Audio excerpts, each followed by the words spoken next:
Bismillahirrahmanirrahim. Assalamualaikum warahmatullahi wabarakatuh. Kembali lagi bersama saya Rudianto. Pada kesempatan kali ini saya akan sedikit menjabarkan sebuah materi mengenai sumber hukum Islam, yang mana dengan mata kuliah akuntansi syariah dengan dosen pengampu Bapak Wirmi Eka Putra SEMSI.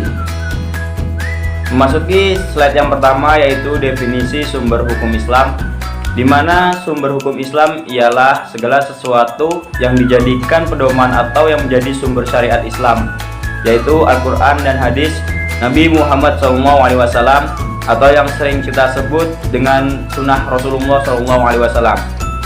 Sebagian besar pendapat ulama ilmu fikih sepakat bahwa pada prinsipnya sumber utama hukum Islam itu adalah Al-Quran dan hadis. Lanjut.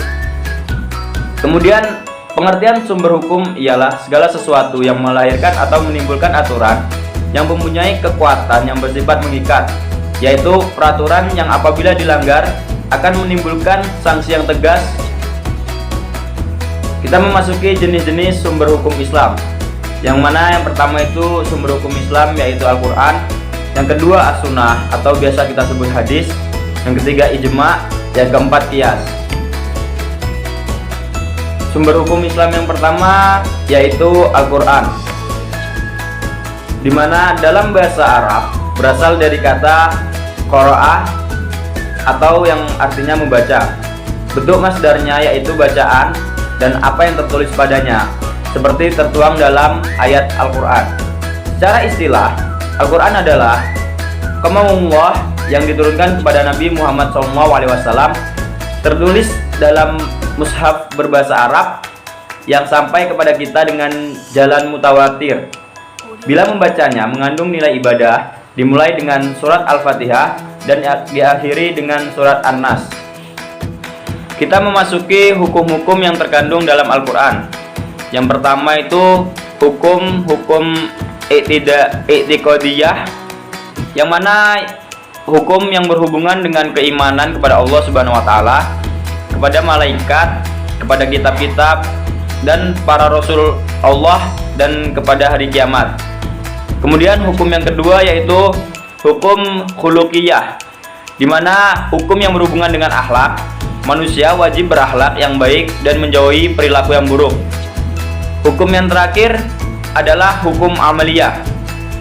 Hukum ini berhubungan dengan perbuatan manusia. Hukum amaliyah ini ada dua, mengenai ibadah dan mengenai muamalah dalam arti yang luas. Kita memasuki fungsi Al-Quran, yang mana yang pertama itu sebagai Al-Huda atau petunjuk. Al-Quran bisa dijadikan sebagai petunjuk bagi orang-orang yang bertakwa dan juga beriman. Tidak hanya itu, namun Al-Quran juga bisa dijadikan sebagai petunjuk bagi manusia yang hidup di dunia. Kemudian sebagai Al-Furqan, yaitu pemisah. Al-Quran berperan juga sebagai pemisah antara mana yang hak dan mana yang batil. Artinya, Al-Quran bisa dijadikan sebagai pembeda antara mana yang benar dan mana yang salah. Dalam Al-Quran dijelaskan mana yang buruk yang tidak boleh dilakukan dan mana yang baik yang boleh dilakukan. Kemudian Al-Quran sebagai asyifa, yaitu obat. Al-Quran bisa dijadikan sebagai obat untuk penyakit mental dan juga penyakit hati. Dalam hal ini, isi dari dalam Al-Quran seperti halnya petunjuk di dalamnya sebaiknya diamalkan agar bisa memberikan pencerahan bagi mereka yang menjalankannya. Kemudian yang terakhir sebagai al-mau'izah atau sebagai nasihat, di mana Al-Quran juga berperan sebagai nasihat, yang ada di dalamnya terdapat nasihat, pengajaran, peringatan mengenai kehidupan untuk orang-orang yang beriman dan berjalan di jalan Allah. Adapun nasihat yang terdapat di dalam Al-Quran biasanya memiliki kaitan dengan peristiwa yang bisa dijadikan sebagai pelajaran untuk manusia yang hidup setelahnya. kita memasuki sumber hukum yang kedua, yaitu as-sunnah atau biasa kita sebut hadis. Dimana apa itu as-sunnah? Ketika Nabi masih hidup, permasalahan yang muncul tersebut oleh para sahabat langsung bisa ditanyakan kepada baginda besar Nabi Muhammad SAW. As-sunnah merupakan keterangan Nabi Muhammad SAW, baik berupa ucapan atau yang bisa kita sebut sunnah qauliyah dari perbuatan, atau sunnah fi'liyah, maupun ketetapan Nabi atau sunnah takririyah. Kita memasuki fungsi sunnah, di mana fungsi as-sunnah terhadap Al-Quran, di mana Al-Quran sebagai sumber ajaran Islam yang dijamin kebenaran dan keutuhannya secara kemurniannya, serta kemurniannya hanya mengandung kaidah-kaidah syariat Islam secara umum, sehingga diperlukan bantuan untuk menafsirkan kaidah dan hukum yang masih universal tersebut. Dan bantuan tersebut itu sering kita sebut dengan hadis atau as-sunnah. Sementara itu, fungsi as-sunnah terhadap Al-Quran itu ada 3. Yang pertama, as-sunnah berfungsi sebagai penguat atau takkid atas apa yang dibawa Al-Quran. Yang kedua, as-sunnah sebagai penjelas atau tabi'in atas apa yang terdapat di dalam Al-Quran. Dan yang terakhir, itu as-sunnah sebagai mustaqillah atau menetapkan hukum yang belum ada hukumnya di dalam Al-Quran. Kita memasuki ke sumber hukum Islam yang ketiga, yaitu ijma'.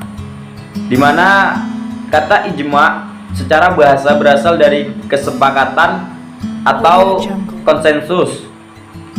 Menurut Al-Ghazali merumuskan ijma' dengan kesepakatan umat Nabi Muhammad SAW secara khusus atas urusan agama. Sedangkan ijma' menurut pengertian para ahli usul fikih adalah kesepakatan seluruh para mujtahid di kalangan umat Islam pada suatu masa ketika Rasulullah SAW wafat atas hukum syara' mengenai suatu kejadian. Kita memasuki fungsi ijma', di mana fungsi ijma' di sini adalah kedudukannya dihubungkan dengan dalil lain berupa nas atau bukan.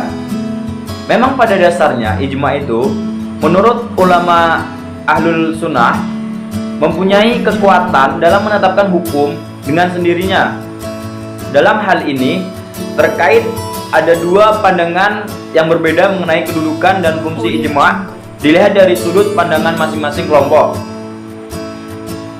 Dalam pandangan ulama yang berpendapat bahwa untuk kekuatan suatu ijma' tidak diperlukan sandaran atau rujukan kepada suatu dalil yang kuat. Ijma' itu berfungsi menetapkan hukum atas dasar taufik Allah Subhanahu wa taala yang telah dianugerahkan kepada ulama yang melakukan ijma' tersebut. Namun, dalam pandangan ini tampak bahwa kedudukan dan fungsi ijma' itu masih mandiri, masih bersifat mandiri. Dalam pandangan ulama yang mengharuskan adanya sandaran untuk suatu ijma' dalam bentuk nas atau qiyas, maka ijma' itu berfungsi untuk meningkatkan kualitas dalil yang dijadikan sandaran itu. Melalui ijma', dalil yang asalnya lemah atau zani menjadi dalil yang kuat atau qat'i, baik dalil itu berbentuk nas atau berbentuk qiyas. Baik, kita memasuki sumber hukum Islam yang keempat, yaitu qiyas.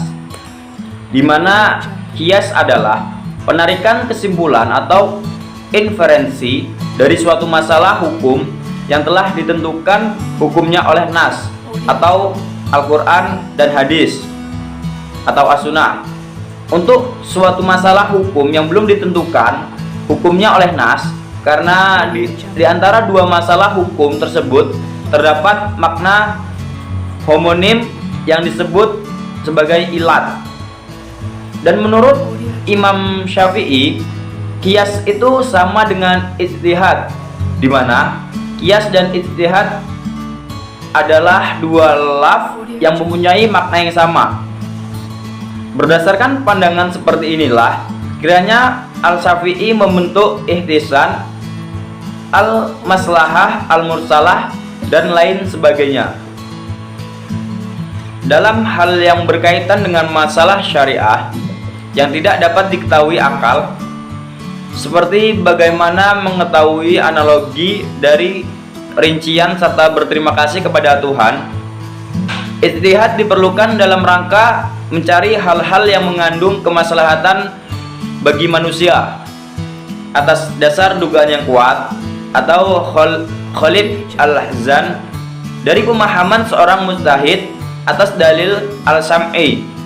Yang dimaksud dengan kemaslahatan di sini adalah semua hal yang akan membawa manusia kepada ketaatan dan yang akan menjauhkan manusia dari maksiat. Berdasarkan hal tersebut, ijtihad dalam pandangan Abdul Al-Jabbar merupakan kelanjutan dari pemikiran analogi atau biasa kita sebut al-qiyas yang tidak mungkin ditutup atau dihentikan karena masyarakat selalu berkembang dan berubah. Pemikiran beliau yang demikian sejalan dengan Imam Syafi'i yang berpendapat bahwa ijtihad itu adalah al-qiyas.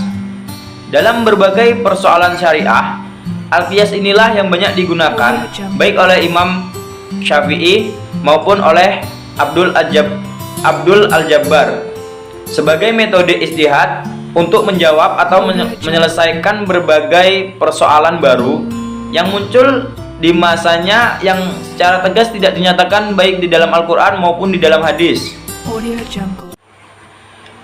Baik, kesimpulan dari materi yang saya jelaskan tadi adalah sumber hukum Islam ialah segala sesuatu yang dijadikan pedoman atau yang menjadi sumber syariat Islam, yaitu Al-Quran dan hadis Nabi Muhammad SAW, atau yang biasa kita kenal sunnah Rasulullah SAW.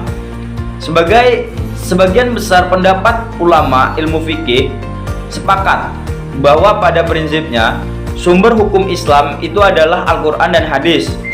Sumber hukum yang dimaksud sebagai segala sesuatu yang melahirkan atau menimbulkan aturan yang mempunyai kekuatan yang bersifat mengikat, yaitu peraturan yang apabila dilanggar akan menimbulkan sanksi yang tegas dan nyata. Jenis-jenis hukum Islam itu dibagi menjadi 4. Yang pertama itu Al-Quran, yang kedua As-Sunnah atau hadis, yang ketiga ijma', dan yang keempat adalah qiyas, di mana jenis sumber hukum Islam tersebut berkaitan satu sama lain, yang tujuannya untuk mengatur tingkah laku manusia, khususnya umat muslim. Di dalamnya membahas mengenai segala perbuatan umat muslim yang diperbolehkan atau dianjurkan menurut syariat Islam, maupun segala perbuatan yang dilarang menurut syariat Islam. Baiklah, mungkin itu saja yang dapat saya sampaikan pada materi kali ini. Akhirul kalam, wabillahi taufiq wal hidayah. Wassalamualaikum warahmatullahi wabarakatuh.